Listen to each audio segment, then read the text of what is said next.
እናንተ ደግሞ ጥያቄ ምን መሰለሽ? ወአለይኩም ሰላም። አንድ 5 ደቂቃ ብቻ ጠይቅ፣ ቀጥልና እመለሳለሁ። እሺ ሚኪ ሰላም ብያለሁ። እንዴት ሚኪ ነው ስምሽ? ሚኪ የኔ ልጅ ነው። የሚኪ እናት እያልኩ ላውራሻ። ችግር የለም። ጥያቄ እስልምና ላይ ያለሽን ጥያቄ ጠይቅ።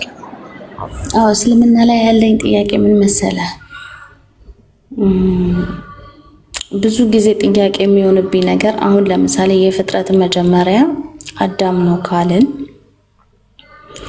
እንደዛውም ደግሞ በመቀጠልም ደግሞ አዳም እንደ ነብዩ መሐመድ ክብር ያልተሰጠው ወይም ደግሞ ሁሌ የማይወሳበት በእስልምና ውስጥ ምክንያቱ ምንድነው? አንድ ቢያንስ የነብዩ መሐመድን አስበው፣ አዳም ካለ እናት ካለ አባት ነው የተሰራው፣ በአፈር ብቻ ማለት ነው። እና በእግዚአብሔር እስትንፋስ የተፈጠረ ነው አደም። እሱ እንደ ነብዩ መሐመድ ለምንድን ነው ይሄን ያህል በእስልምና ውስጥ ቦታ ያላገኘው? በመቀጠል ደግሞ ኢየሱስ ክርስቶስ፣ ያው እናንተ ኢሳ ነው የምትሉት፣ እኔ ኢየሱስ ክርስቶስ እያልኩኝ ላውራ። ኢየሱስ ክርስቶስ ደግሞ በመንፈስ ቅዱስ ኃይል ከድንግል ማርያም ተጸንሶ ካለ አባት በእናት ብቻ የተገኘ ፍጡር ነው፣ በእናት ብቻ ማለት ነው። እሱስ ደግሞ ለምንድን ነው ይሄን ያህል የነብዩ መሐመድን ቦታ ያልያዘው ነው የኔ ጥያቄ። ይሄ ሁለቱ ጥያቄዎች መልሱልኝና ከዛ ደግሞ ቀጥላለሁ። ጥያቄ ገብቷል? ግን ገብቶኛል። ጨርሺ ብዬ ነው ያላምጥ። ጥያቄ ገብቷል አይደለም? በመጀመሪያ ደረጃ አደም ለምንድን ነው የነብዩ መሐመድን ያህል ቦታ ያልተሰጠው? ምናልባት ጥያቄ ስትገመልሽና ለምንድን ነው በኢስላም ደረጃ ይሄን ያህል የላቀ ቦታ አላህ ሱብሓነሁ ወተዓላ አልቆ የፈጠረው ከመሆኑ ጋር የተከበረ ፍጡር ከመሆኑ ጋር የሰው ልጆችም የመጀመሪያ እና አባታቸው ከመሆኑ አንፃር እንደምንድን ነው የነብዩን አይነት ክብር ማሰጡት የሚለው ጥሩ ጥያቄ ነው። እንደ እስልምና እኛ ነብያቶችን ሁሉንም እንቀበላቸዋለን፣ እናምንባቸዋለን። ሁሉም ክብር ይገባቸዋል ብለን እናምናለን። ስናምን ላኑፈሪቁ በይነ አሐዲን ሚን ሩሱሊ ብለን ነው። ምን ማለት ነው? ከነብያቶች መካከል በአንዱም የማን ላይ ስንሆን እናምናለን። ማለትም አንዱን አምነን አንዱን አንክድም፣ ሁሉንም አክብረን እንቀበላቸዋለን ማለት ነው። ኢሳንም፣ ሙሴንም፣ እነ አብርሃም፣ ይስሐቅ፣ ያዕቆብንም ሌሎችንም ነብያቶች እንቀበለባቸዋለን፣ እናምንባቸዋለን። አላህ ደረጃ የሚሰጠው ታዲያ ማን ነው ከተባለ አላህ Subhanahu Wa Ta'ala ደረጃ የሚሰጠው አላህ Subhanahu Wa Ta'ala። የሆነን ደረጃ ደግሞ ስንሰጥ እኛ በእንትን ይሄ አወላለዱን ወይ እንትኑን ሳይሆን ነብዩ ሰለላሁ ዐለይሂ ወሰለም በተለየ መልኩ ኃላፊነት የሰጠበት ሁኔታ አለ። ሁሉንም ከማመናችን ጋር ሁሉንም ከመቀበላችን ጋር ነብዩ ሰለላሁ ዐለይሂ ወሰለም ይሄ ህዝብ ወይ ደግሞ የሙስሊሙ ማህበረሰብ አሁን ያለው የሙስሊም ማህበረሰብ ለምንድን ነው ከሌሎች ነብያቶች የበለጠ እሳቸው የሚያወሳው ካልሽኝ፣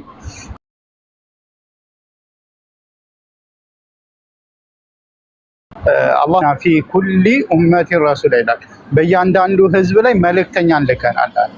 ስለዚህ እያንዳንዱ ህዝብ ወደ እርሱ የተላከ መልእክተኛ አለ። ወደ እርሱ የተላከለትን መልእክተኛ አምኖ ይቀበላል። ከማመን ጋር ደግሞ እሱን ነው የሚከተለው። አንቺ በሙሴ ጊዜ ካለሽ በሙሴ ጊዜ እያለሽ የምትከተዩ ከሙሴ በኋላ የመጡን ሳይሆን ሙሴን ነው በብዛት የምታወሺው። ሙሴን ነው እሱ ያዘዛቸውን ነገራቶች ስለመፈጸሚ ማለት ነው።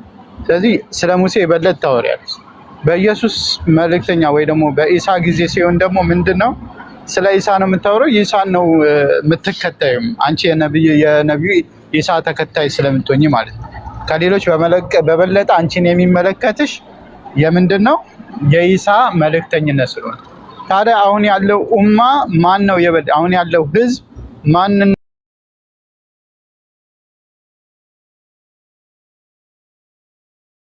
ነው መከተል ነው እንደ ትዕዛዝ እየተቀበለ የሚሄደው ካልሽኝ የነብዩ ሰለላሁ ዐለይሂ ወሰለም። ስለዚህ ነብዩ ሰለላሁ ዐለይሂ ወሰለም ለዚህ ህዝብ ለዚህ ማህበረሰብ ከጨለማ ወደ ብርሃን ከጥፋት ወደ ድህነት ከሞት ወደ ህይወት ያወጡት ናቸው።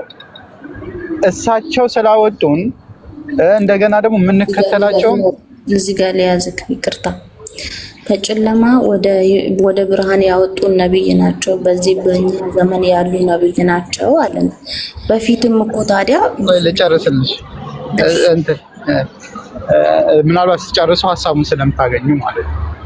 እና ከጨለማ ወደ ብርሃን ያወጡን ናቸው ስልሽ ይሄ ህዝብ አሁን ያለው ህዝብ እንዲከተላቸው የታዘዘው ነብዩ ሰለላሁ ዐለይሂ ወሰለም። በፊት ያለው ማህበረሰብ በፊት ያለው ህዝብ እያንዳንዱ ነብይ የራሱ ህዝብ አለው። አብርሃም የራሱ ተከታዮች አሉት። ሌሎችም ቢቀበሉን አብርሃምን ይበልጥ እነሱን ይመለከታቸዋል። እነሱ ከሌሎች የበለጠ አብርሃምን በመከተል ላይ አብርሃም ነው ለነሱ ከጨለማ ወደ ብርሃን የሚያወጣቸው።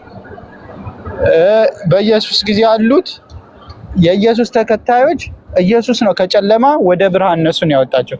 እሱ ላይ ነው ትኩረት የሚያደርጉት። የእሱን አስተምህሮ ነው ይበልጥ የሚያዩት ማለት በኢየሱስ ጊዜ ያሉት። በሙሴ ጊዜም ያሉት እንደዛው ሙሴን ነው የሚታዘዙት፣ ሙሴን ነው የሚከተሉት። ሙሴ ነው ለነሱ ከጨለማ ወደ ብርሃን ለመውጣታቸው ምክንያት ማለት ነው። ስለዚህ እንደኛ አሁን እንዳለ ማህበረሰብ አሁን እንዳለ ህዝብ ደግሞ እኛን ከጨለማ ወደ ብርሃን ያወጡን ማናቸው ሲባል ነብዩ ሰለላሁ ዐለይሂ ወሰለም ናቸው። ገባሽ? እኛ የእሳቸው ኡመት የእሳቸው ተከታይ ስለሆነ በሙሴ ጊዜ በሆነ እኔ ሙሴ ነው የምከተለው፣ ስለ ሙሴ ነው ይበልጥ የምናገረው። ለኔ እንደ ምክንያት የመዳኔ ምክንያት ሙሴ ነው የሚሆነው። እሱን ነው እንትን የምለው። ሻሃዳ ራሱ አሁን ምስክርነት ውስጥ አንድ ሰው ሲሰልም ምስክርነት የሚሰጠው አሽሀዱ አን ላ ኢላሀ ኢለላህ ወአሽሀዱ አነ ሙሐመድን ረሱሉላህ ብሏል። በአላህ አምናለሁ እንዲሁም ደግሞ በነብዩ መሐመድ ሰለላሁ ዐለይሂ ወሰለም መልእክተኝነት አምናለሁ። በሙሴ ጊዜ ያለ ሰው ደግሞ በአላህ አምናለሁ በሙሴ መልእክተኝነት አምናለሁ ብሎ ነው የሚሰጠው። እንደዚሁም ሁሉም ህዝብ የተላከለትን መልእክተኛ ይበልጥ እሱ ላይ ትኩረትና መከተል አለበት ማለት አንደኛ ይሄ ነው። ነብዩ ሰለላሁ ዐለይሂ ወሰለም ይበልጥ እናተኩርባቸው። ሌሎችም ነገራቶች አሉ እጨምርልሻለሁ፣ ግን አንዱ ነጥብ ይሄ ነው። ይሄ ገብቶሻል? አዎ ገብቶኛል። ኦኬ ይሄ ከገባሽ ሁለተኛ ነብዩ ሰለላሁ ዐለይሂ ወሰለም ከሌሎች ለየት የሚያደርጋቸው ነገራቶች አሉ። አንዱ ለሌሎች ማህበረሰቦች ሌሎች ህዝቦች ሲላኩ የሚላኩለት ማህበረሰብ አለ። ለተወሰነ ማህበረሰብ ነው እነሱ ለተላኩለት ማህበረሰብ ነው ትዕዛዝ የሚያደርሱት ማለት ነው። ቅድም እንዳልኩት በእያንዳንዱ ህዝብ ላይ መልእክተኛን ልከናል አለ። ስለዚህ በየህዝቡ መልእክተኛ ልኳል። እነዛ መልእክተኞች እነዛ ህዝቦች የሚመለከታቸው የአንድን አካባቢ አንድን ማህበረሰብ ነው። ለምሳሌ ሙሴ ለእስራኤል ህዝቦች ነው፣ እንዲሁም ኢሳም ለእስራኤል ህዝቦች ነው። ለቁርአን ላይም መጽሐፍ ቅዱስ ላይም እንደሚያስቀምጠው ለጠፉት ለእስራኤል በጎች ነው የተላኩት እንዳለው ማለት ነው። ስለዚህ እነዛን ነው የሚመለከተው። የነብዩ ሰለላሁ ዐለይሂ ወሰለም መልእክት ምን አይነት ነው ሲባል የነብዩ ሰለላሁ ዐለይሂ ወሰለም መልእክት አጠቃላይ ለሰው ልጆች መልእክት አጠቃላይ ለሁሉም ህዝብ የሚሆን መልእክት ነው የተሰጣቸው። ስለዚህ ከሌሎች ለየት የሚያደርጋቸው አንዱ የዳዋቸው ታርጌት የተወሰኑ ህዝቦችን ሳይሆን የሚያመለክተው በአጠቃላይ የሰው ልጆችን የሚያመለክት ነው። ለዓለም ህዝብ ለሰዎች በአጠቃላይ ልከናል እያለ አላህ ሱብሓነሁ ወተዓላ ስለሚናገር ነው። ስለዚህ ይሄ ሌላው ለነብዩ ሰለላሁ ዐለይሂ ወሰለም ከሌሎች ለየት የሚያደርጋቸው ነገር ነው ማለት ነው። ይሄም ግልጽ ከሆነልሽ እንትን የጠቀሻቸው ነገሮች አንቺ እንደመለያ አድርገሽ ያ የአላህን ተአምር ነው የሚያሳየው። አላህ ሱብሓነሁ ወተዓላ በተለያዩ ጊዜያት የተለያዩ ተአምራቶችን ያሳያል። ሊደነቅ ወይ እንትን ሊባል የሚችለው ያ የዛ ነገር ባለቤቱ እንጂ እነዛም ሰዎች ይከበራሉ፣ አላህ ልቋቸዋል። ግን ደግሞ የበልጥ ባለቤቱን ነው አዳምን አላህ ሱብሓነሁ ወተዓላ እኛ አራት ሰዎችን በአራት አይነት መንገድ አስገኝቷቸዋል። አዳምን ያለ እናት ያለ ወንድ ያለ ሴት አስገኝቷል። ሔዋንን ከወንድ ያለ ሴት አስገኝቷል፣ ከወንድ ብቻ ያለ ሴት። ኢየሱስን ደግሞ ከሴት ያለ ወንድ አስገኝቷል። ሌሎችን የተቀሩትን ደግሞ ከወንድና ከሴት አስገኝቷል። ይሄ አላህ ሱብሓነሁ ወተዓላ ሰው ልጆችን የፈጠረ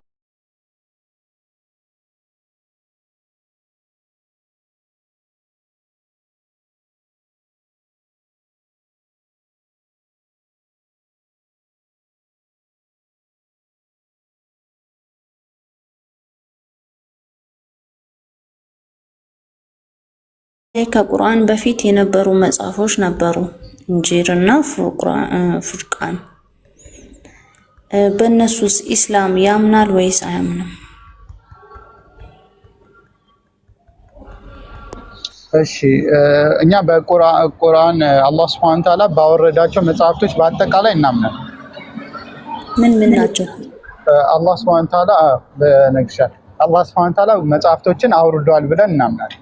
እነዛ መጽሐፍቶች በቁርአን ላይ የተጠቀሱ መጽሐፍቶች አሉ፣ የተነገሩ መጽሐፍቶች አሉ በስም ተለይተው፣ እንዲሁም ደግሞ ያልተነገሩ መጽሐፍቶችም አሉ። በተጨማሪ ደግሞ የተነገሩ ነብያቶች አሉ፣ ያልተነገሩ ነብያቶች አሉ። ለዛ ነው አላህ Subhanahu Wa Ta'ala ሚንሁም መን ቀሰስና አለይከ ወሚንሁም መን ለም ነቅሱስ አለይከ የነገርንህ በዚህ ላይ ስለ ነብያቶች የነገርንህ አለ፣ እንዲሁም ደግሞ ያልነገርንህም አለ ብሎ ይላል። ስለዚህ በቁርአን ከተጠቀሱት መጽሐፍቶች አሉ ወይ ካልሽኝ፣ አዎ በቁርአን ላይ ወደ 4 በስም ከቁርአን ጋር በስም ተጠቅሰው የተቀመጡ መጽሐፍቶች አሉ። ለምሳሌ ተውራት አለ፣ ኢንጂል አለ። ተውራት ለሙሴ የተሰጠው መጽሐፍ ነው። ኢንጂል ለኢሳ ለኢየሱስ የተሰጠው መጽሐፍ ነው። እንዲሁም ዘቡር ለዳውድ የተሰጠው መጽሐፍ ነው። ቁርአን ደግሞ ለነብዩ ሰለላሁ ዐለይሂ ወሰለም የተሰጣቸው መጽሐፍ ነው። እነዚህ መጽሐፍቶች ከነብዩ ሰለላሁ ዐለይሂ ወሰለም በፊት የነበሩ መጽሐፍቶች አላህ መጽሐፍ እንዳወረደ እናምናለን። ትክክለኛ ለሰው ልጆች መመሪያ የሆኑ መጽሐፍቶች ናቸው። ሰዎች በዛ ጊዜ የነበሩ ሰዎች ያንን መጽሐፍ ቢከተሉ ቢያምኑበት ይድናሉ፣ መዳኛቸው ነው ብለን እናምናለን።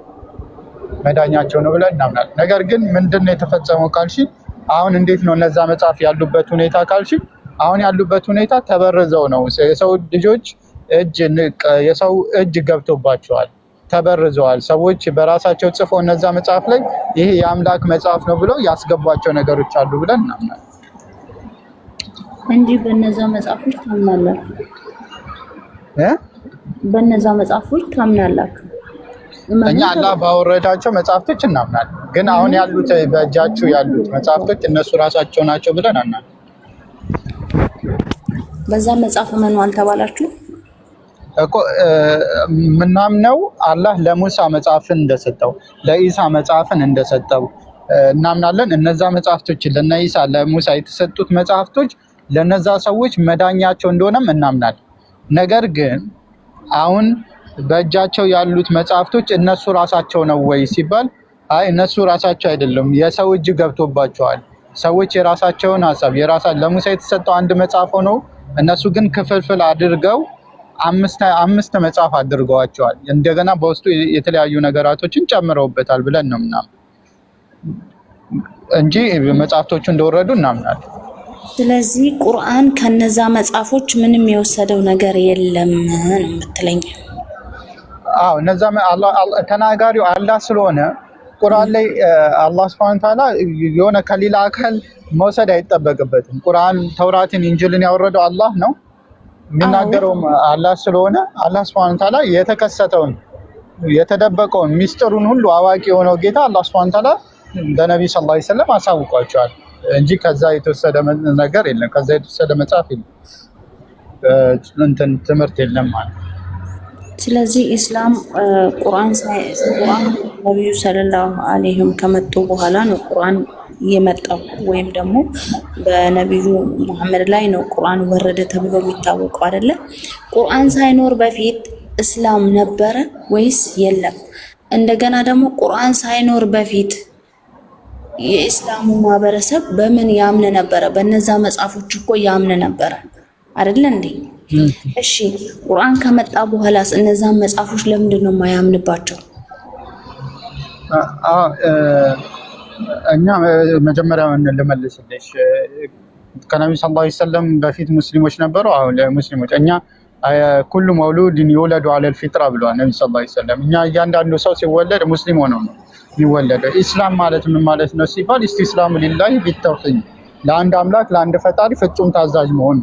ስለዚህ ነብያቶች ሁሉ አንዱን አምላክ ሲያመልኩ ለሱ ፍጹም ታዛዦች የነበሩ ሙስሊሞች ናቸው ብለን እናምናለን።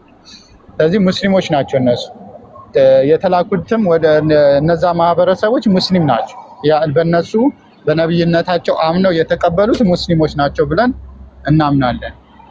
እነዛ መጽሐፍቶች አሁን ያልሺ መጽሐፍቶች በኋላ ላይ እነዛ ነብያቶች ካለፉ በኋላ አማኞቹ የራሳቸውን አስተሳሰብ የራሳቸውን እንትን መጽሐፍ ጽፈው ይሄ የአምላክ ቃል ነው ብለውታል ብለን እናምናለን። ይህንም ደግሞ ስንል ማስረጃችን አንደኛ ራሱ መጽሐፉ ነው። መጽሐፉ ራሱ አሁን የሙሴ መጽሐፍ ነው ተብሎ የሚከፈሉት ለምሳሌ ዘቡር እንትን ነው 5 ኦሪቶች ሙሴ ናቸው ይባላል። ነገር ግን እዛ ላይ ስትሄጂ ስታይ ሙሴ ሞተ፣ ተቀበረ፣ የት እንደተቀበረም እስከ ዛሬ ድረስ ማንም ያወቀ የለም እያለ ይናገራል። ይሄን ሙሴ ሊናገረው አይችልም። ሙሴ ከሞተ ከስንት በኋላ የተጻፈ ነው።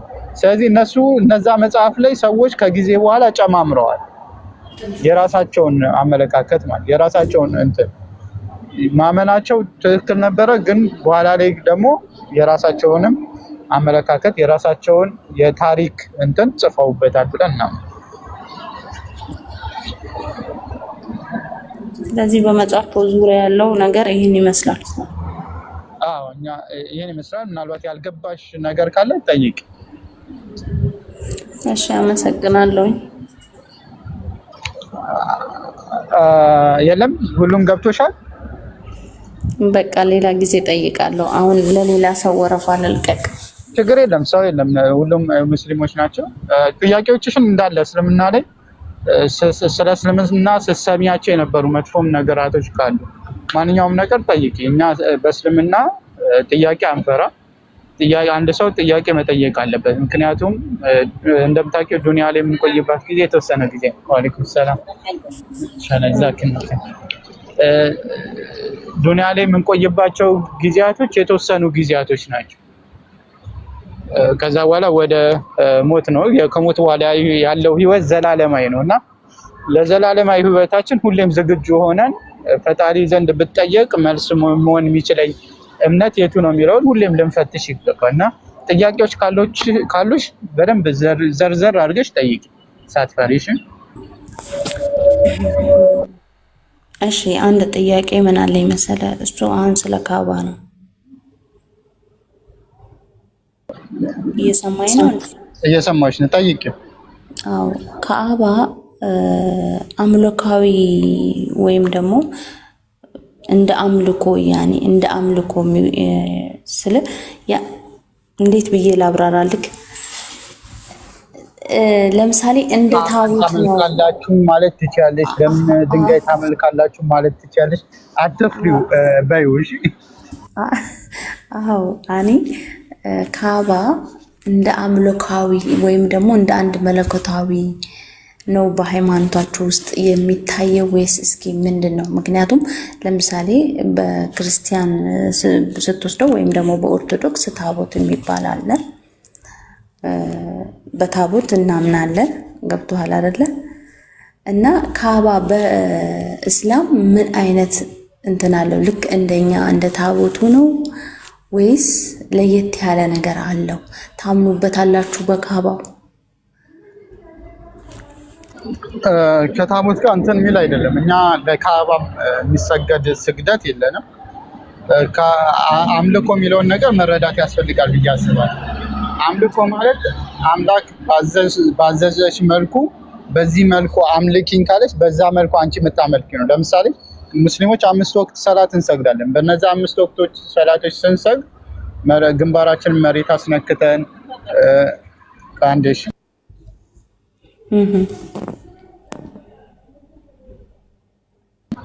እና አምልኮ ተግባራቶችን መተመልሻል። አምልኮ ተግባራቶችን ስንፈጽም አምልኮ ምን ተገብረው አላህ ባዘዘን ነው። እሱ እኔም በዚህ መልኩ አምልኩኝ ካለ እሱ እሺ ባዘዘን መልኩ እናመልካለን ብለን የምንፈጽመው። ልክ ሰላት ስሰግድ ግንባሬ መሬት አስነክቼ ስቆም እጄን በደረቴ ላይ አድርጌ እነዚህ ነገሮች አምልኮ ናቸው። እሱ እንደዛ እንድፈጽመው ስለፈለገ ነው። እኔ በስሜቴ ተነስቼ አይደለም። ልክ እንደዚሁም ረመዳን ጾም ስጾም ከዚህ ፀሐይ ከመውጣቷ እስከ መግባቷ ወይ ደግሞ ከቀደደበት ጀምሮ የሚለው እስከዛ ጾም ሲለኝ እጾማለሁ። አምልኮ እሱ በዚህ መልኩ አምልከኝ ሲለኝ አመልኳለሁ። የእሱን ትእዛዝ እየፈጸምኩ እንጂ ለዛ ነገር አምልኮ እየፈጸምኩ ነው ማለት አይደለም። ስለዚህ እኛ ሙስሊሞች ለካባ የሚሰግድ ሙስሊም የለም። እኛ ካባ እኮ እኛ ራሳችን አንቺ ድንጋይ ሰርተሽ ራስሽ እንትን ብለሽ አታመልኪ። እኛም ሊመለክም አይገባም ብለን ታዲያ ካባ ለምንድን ነው የሚሳመው? ካባ ለምንድን ነው የሚሳበው? ለምንድን ነው የሚዳሰሰው? እሺ እሱ ላይ ይመጣልሻል እንትኑን ማለት ነው። እና ለካባ የሚፈጸም ምንም አይነት አምልኮ የለም። ምንም አይነት በነገራችን ላይ እስልምና ላይ መተሽ አንድ ሰው ሙስሊም ከሆነ በኋላ አይደለም ድንጋይ ይቅርና ነብዩን ሰለላሁ ዐለይሂ ወሰለም አሰግድላቸዋለሁ አመልካቸዋለሁ የሚል ሰው ካለ ከእስልምና ነው የሚወጣው። ማለት ሁሉም ቦታ የራሱ ቦታ አለው። ነብያቶችን እናከብራቸዋለን። ነገር ግን ክብራቸው አምልኮ ድረስ የሚያደርስ ክብር አንሰጣቸውም። መመለክ ደረጃ ላመለኩን ሙቀረብ ወላ ነብዩ ሙርሰል ነብይም ሆነ መላእክም ሆነ ምን ሰግድለት ምናመልከው ማንም የለም። ሙስሊም እስልምና ውስጥ እንደዚህ አይነት ጥርጣሬ ታዲያ ለምንድን ነው የምትስሙት ከተባለ አስለን የካባ ሁሉም ቦታ አይሳም። አንዳንድ ሰዎች ባለማወቅ የተለያዩ ስህተቶችን ሊሰሩ ይችላሉ። አንዳንድ ቦታዎች ላይ ያንን ነገር እንትን እንለዋል። ግን ለምሳሌ ሀጀር አልአስወድ የሚባል ጥቁር ድንጋይ አለ። ያንን ነብዩ ሰለላሁ ዐለይሂ ወሰለም ስመውታል። መሳም ደግሞ ምን አይደለም አምልኮ አይደለም። ሰው የተለያየ ነገር ሊስም ይችላል። ዋንጫ ሲበላ የበላውን ዋንጫ ሊስመው ይችላል። ያንን መሳሙ አመለከው አያስብለው ወይ ደግሞ አምልኮ እየፈጸመለት ነው ለዛ ነገር ማለት አያስብለው ወይ ያንን ነገር ስለሚጠው ወይ በዛ ነገር እኔ ያየሁትን ልንገርም። ለምሳሌ እኔ ሳውዲ በነበርኩበት ሰዓት አንዴ አይደለም 7 ጊዜ 8 ጊዜ ሄጃለሁ ከሰዎቼ ጋር ማለት ነው። ሰፈዋ መሩሃ ሲሮጡ ብዙ ስርዓቶችን ያኒ አይቻለሁ። ገብቷል። እንደዚህ ስለ እምነት ጠለቅ ብዬ የማወቅ ሀሳብም ባይኖረኝ በዛን ሰዓት እና ካባ ሲስሙ ካባ በእጃቸው ሲዳስሱ በእጃቸው ነክተው ፊታቸውን ሲያስነኩም በስርዓት አይቻለሁ። በስርዓት ማለት ነው። ካባን ለመንካት በጣም ያኔ እንደዚህ በካባ ዙሪያ እኮ የሆነ የምንጭ ውሃ እንትናለች። እሷን እንኳን ቦታዋን ለመንካት በጣም ነው ሰዎች የሚንጠራሩት። ያንን ነገር አይቻለሁ። በንግግር ሳይሆን ያየሁትን ነገር ነው የምነግረው። ገብቶሃል? እሱን ቅድም እንዳልኩሽ ነው። ራሳቸውን ያብሱበታል። ልክ በቃ እንትን ራሳቸውን ያብሱበታል ምናምን ነገር ያ ለምን እንዴት ነው ነገር እስላም የሚያየው? እሱን እንዳልኩሽ ባያመልከው ኖሮ ሲጀመር አይስመውም። ከሳመው ደግሞ ፊቱን አይዳሰስበትም። አሁን በኦርቶዶክስ ስትመጣ መሳም አምልኮ ነው ብለሽ ታስቢያለሽ? መሳም አምልኮ ነው። አዎ አምልኮ ነው። እኔ የሆነ ዋንጫ በላውና ያንን ዋንጫ ብስመው እያመለኩት ነው ዋንጫው በእኔ አምልኮ ነው። ለምሳሌ እንዴት ላብራራልክ በእምነት ደረጃ ነው ኖርማሊ እነዚህን ቁሶች ሳይሆን በእምነት ደረጃ መሳም አምልኮ ነው። እንዴት ብትለኝ የምትሰሚውን አካል እያመለክሽ ነው ማለት እንችላለን። ለምሳሌ እንዴት ብትለኝ ማለት ነው። ለምሳሌ አሁን ቤተክርስቲያን ስኬድ ደጅክ መጥቻለሁ ተብሎ ደጀ ሰላሙ ይሳማል እኮ ደጅ መጥቻለሁ ብለሽ የሳምሽው ድንጋዩን ስለዛ ያንን ድንጋይ እያመለክሽው ነው። እሱም ለኔ ጥያቄ ነው። እሺ አይ አይልሽ እንትን አንዳንድ ነገሮች ሐሳው አይደለም። እኔ ይኸውልህ በዚህ አንዱንም አምላክ እኮ በመሳም ተመልኮ አያውቅም ጥያቄ ስላለኝ ነው። አይኸውልህ ልክ አንተን እንደምጠይቀው ደግሞ ከክርስቲያኑም ዘንድ ማወቅ የምፈልገው ነገር ስላለ ነው። እንደውም ስላልሆነልኝ ነው። ገብቶሃል አይደል? አንዴ ልጠይቅሽ እዚህ ጋር ብዙ ሰዓት እንደውም እኮ አምላክ እኮ በመሳም ተመልኮ ያውቃል እንዴ? አያውቅም። ማለት አምላክን እኔ እንደራሴ በማመስገን እንጂ በመሳም አላውቅም። ግን በአንደበቴ ላመሰግነው እችላለሁ። በፍጹም ልቤ በአንደበቴ ላመሰግነው እችላለሁ። ግን የተለያየ ስዕልን በመሳም ወይም ደግሞ ቤተክርስቲያንን ደጃፍ በመሳም ወይም ደግሞ ካባን በመዳሰስ በመሳም ይሄንን አምልኮ ብዬ አልገልጸውም። እንደኔ ግን ለምንድን ነው የሚደረገው ነው የኔ ጥያቄ። ለምንድን ነው ጥሩ ነው የጠየቅሽው እኮ። ግን አምልኮ ነው የሚለው ነገር ያንን ነገር እያመለክሽ ነው የሚል አስረን መሳም አምልኮ ውስጥ የሚካተት ነገር ስላልሆነ ማለት ነው። አምልኮ መስገድ አምልኮ ነው፣ መጾም አምልኮ ነው። እንደውም አምላክ እኮ በመሳም ተመልኮ የማያውቅም። ሰው የተለያየ ነገር ሊስም ይችላል። ነቢ ሰለላሁ ዐለይሂ ወሰለም ለምንድን ነው የሳሙት? እንዲሁም ደግሞ ከመሳሙ በፊት ያነሳሻቸው ነገሮች አሉ፣ እዛ ሄደሽ ያየሻቸው ነገራቶች ማለት ነው። አንዳንድ ነገሮች አሉ፣ ቅድም እንዳልኩሽ ሰዎች ባለማወቅ የሚፈጽሟቸው ስህተቶች አሉ። እነዛ ስህተቶች ግን የሃይማኖቱ አስተምሮ ነው ማለት አይደለም። ቅድም እንዳልሽ እንትኑን እየዳሰሱ ከዛ ፊታቸውን እንትን ማለት ይሄ ሸሪዓም ያዘዘው ነገር አይደለም። እነዚህ ሰዎች ባለማወቅ የሚፈጽሙት ስህተት ነው። ግፊያዎች አሉ። ነብዩ ሰለላሁ ዐለይሂ ወሰለም በግልጽ የተቃወሙት ነገር ማለት ሀታ አንድ ሰው ይሄን ያህል ግፊያም አያስፈልግም። ከደረሰ ደረሰ ነው፣ ካልደረሰ ዝም ብሎ ማለፍ የሚችለው ነገር ግዴታም አይደለም። እዛ ሄደሽ እነዚህን ነገራቶች መፈጸም ማለት ነው። ግን ሰዎች ባለማወቅ ምን ይፈጽማሉ? ስህተቶችን ይፈጽማሉ። እነዛ ስህተቶች ዑለሞች ያስተምራሉ፣ አታደርጉ ይላሉ። አንዳንድ ሰው ግን ያው ሁሌም ስህተት ይፈጽማል እና የነሱን ስህተት የነሱን የተሳሳተ ተግባር የሃይማኖቱ እንትን አድርገን የሃይማኖቱ ክፍል አድርገን መያዝ የለብንም። ገብቶሻል? ከእሱ አንጻር ተረጅ መሳሙ ነው። በቁርአን በሐዲስ ነብዩ ሰለላሁ ዐለይሂ ወሰለም ሀጀርና አስወድን እንደሳሙት የተቀመጠ አለ። ግን ራሱ ተማሪያቸው ራሱ ዑመር ኢብኑ ኸጣብ ምንድን ያለው? ኢነከ ሀጀሩን ላ ተዱር ወላ ተንፈዕ፣ አንተ ድንጋይ ነህ አትጠቅምም አትጎዳ። ለውላ ረአይቱ ረሱሉላሂ ሰለላሁ ዐለይሂ ወሰለም፣ የአላህ መልእክተኛ ሲስሙ ባላይ ኖሮ ማቀበልቱ ካልስምም ነበር። ስለዚህ ይሄ ከተግባር አንጻር የሚፈጸም እንጂ የሚመለክ ወይ ደግሞ የሚተገበር አምልኮ የሚፈጸምለት ነገር አይደለም። እንደውም ያን የሚያመልክ ካለ ሚኪ ቀጥታ የምነግርሽ ነገር ሙስሊም አይደለም። አንድ ሰው ድንጋይ አመልካለሁ ካለ ሀጀርን አስወድን የተለየ ክብር ሰጥቷለሁ ካለ ያ ሰው ከእስልምና ነው የሚወጣው፣ ሙስሊም ተደርጎ አይቆጠርም። ስለዚህ በዚህ አጋጣሚ እነሱ እንደዚህ አይነት የተሳሳቱ ነገሮችን እንደውም ምናልባት መዲና ሄደሽ ከሆነ መዲና ላይ ቆመው ራሱ እዛው አካባቢው ላይ እንደዚህ አታድርጉ የሚሉ ሰዎች አሉ። እና ሰዎች የተሳሳቱ መካ ግን ብዙ ጊዜ ያው እንዳልኩክ ነው። እነዚህን ተግባሮች ሲተገብሩ እንዴ ይሄ የነሱ ታቦት ነው እንዴ በሚል ነው እኔ ውስጤ በዛን ሰዓት ይወሰድኩት ማለት ነው። ግን ከጊዜ በኋላ ደግሞ ያው እስላም ምንም አይነት ታቦት ወይም ደግሞ የሚመለክ ነገር እንደሌለው እየተረዳው ስመጣ ጥያቄ ሆነብኝ። ለምንድን ነው ያን ነገር እንደዛ የሚያደርጉት በዛን ሰዓት ብዬ ማለት ነው። አሁን ተመለሰልሽ?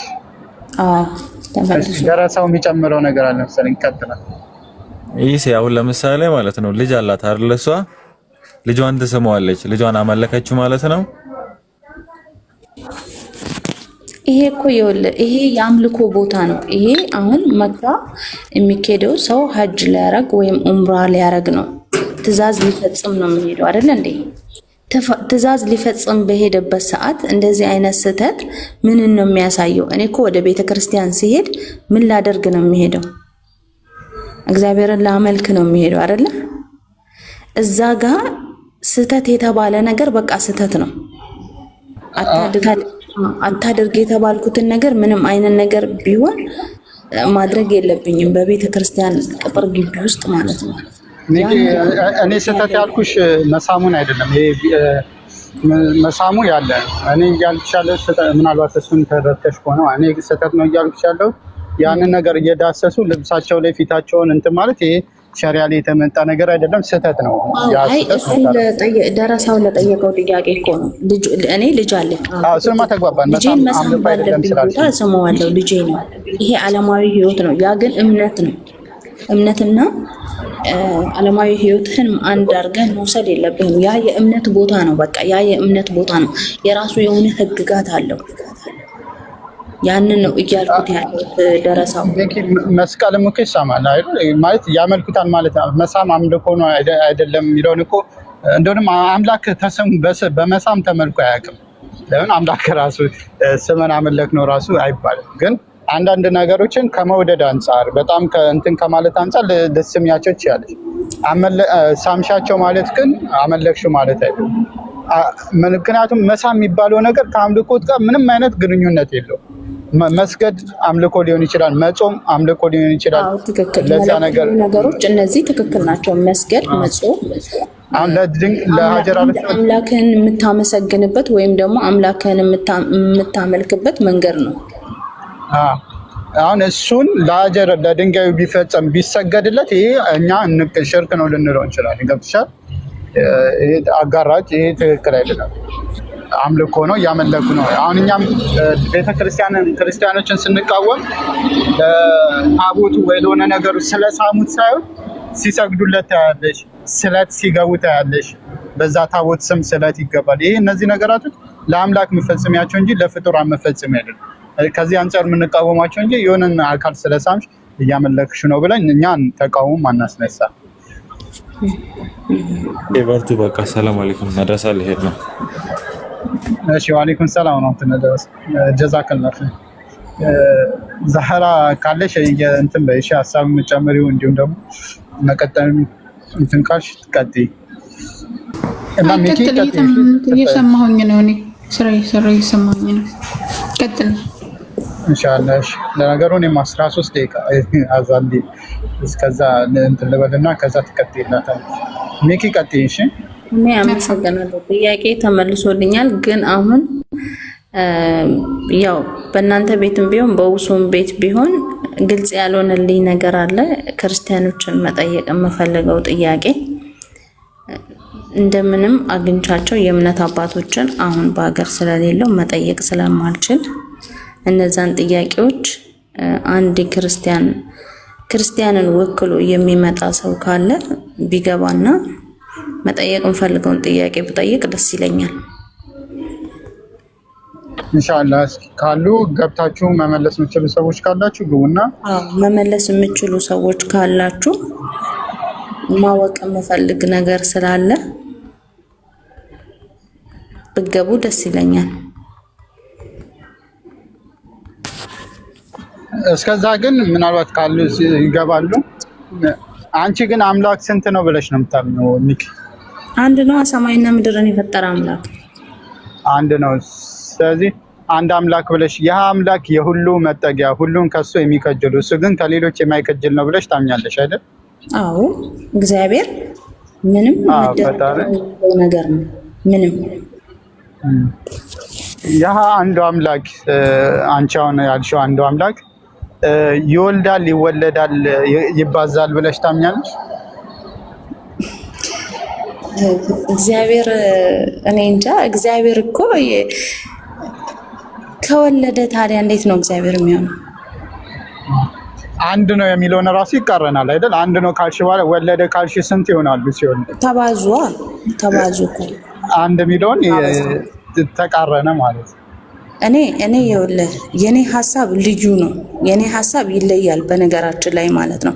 ልዩነቱ ምን ላይ ነው ብለህ ብትለኝ እንደራሴ አንድ ራሴን ወክዬ ስናገር እኔ የማምነው አንድ ሰማይና ምድርን በፈጠረ አምላክ ነው።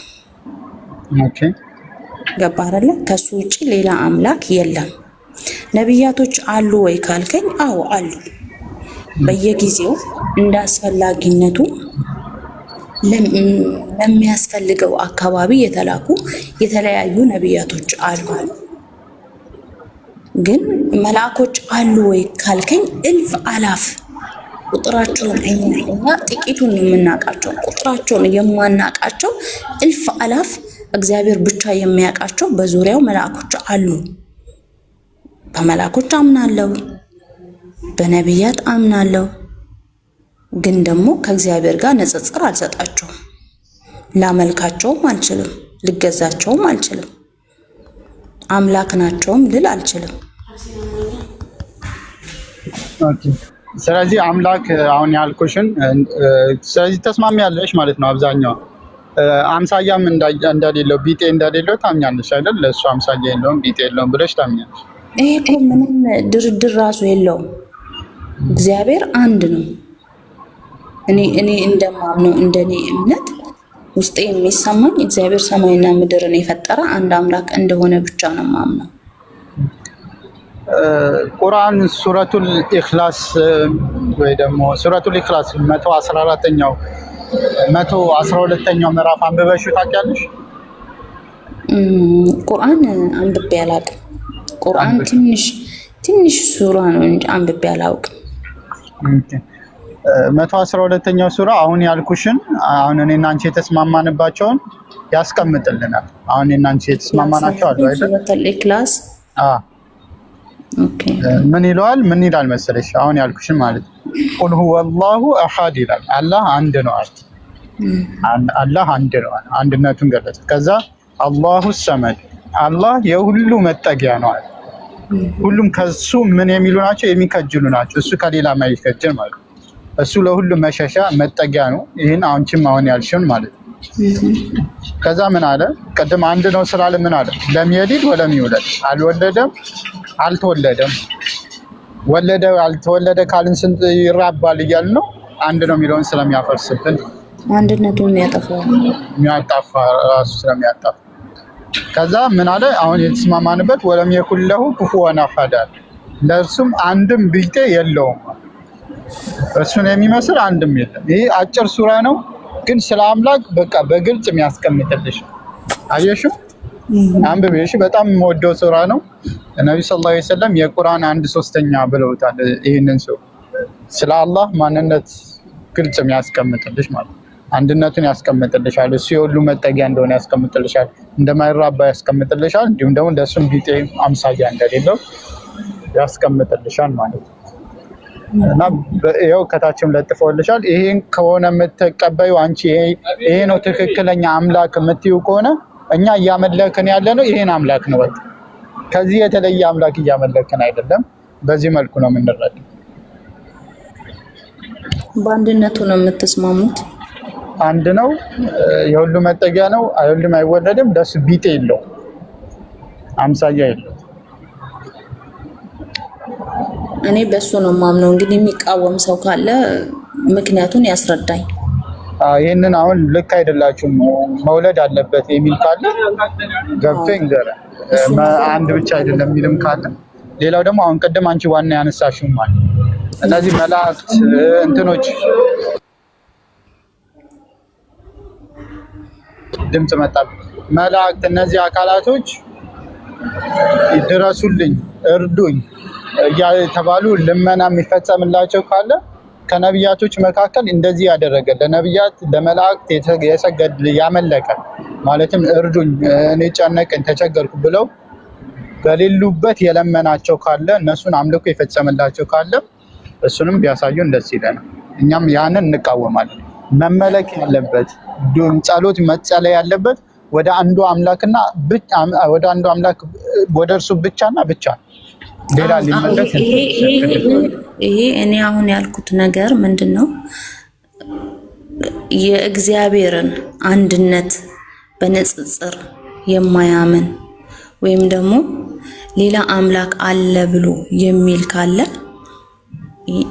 ባይብሉን ጥቅሱን እየጠቀሰ እንዲያስረዳኝ እፈልጋለሁ። ምክንያቱም እኔ በአንድነቱ ብቻ ነው የማምነው። እኔ ሐሳብ ምንም ነገር የሚወዳደር ነገር የለም። ግን ይወዳደራል አለ የምትሉ ካላችሁ እስኪ ግቡና አስረዱኝ።